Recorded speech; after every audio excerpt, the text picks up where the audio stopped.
Okay? Pwede.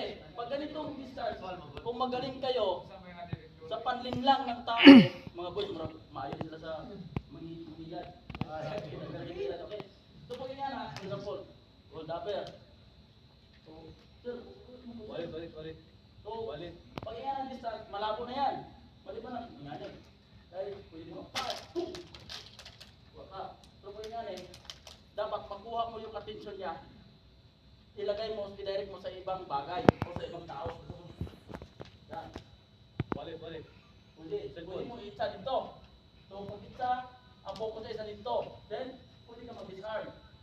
Then, kung marunong ko dyan, ayaw, sir. Yan.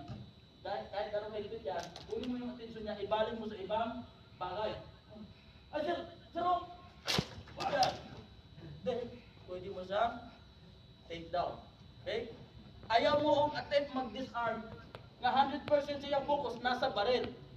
Kasi sigurado, maarang sa tapos ang focus niya sa baril, gamay mo lang ang movement, tapos ka.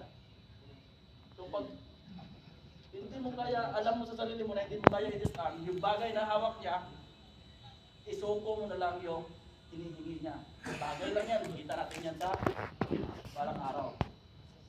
Kaysa yung buhay ang isugal mo. Naintindihan?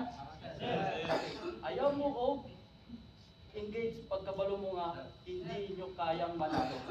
Suggest ko sir, no, mas siguro kay kung mag-angkuhan kung ba't kinali mo lang yung pagkaroon. Namo din sila expanded batul, mas siguro at least makaayos sila kung sa'yo batul na to. Ay sigurado mo, makita ko siguro yung budagan. Oo, yes sir. Kasi ako, okay na ako yan, ayaw yun mong engage. Unlike kung batul, Batul, yes sir. ano to sir, at least gawin mo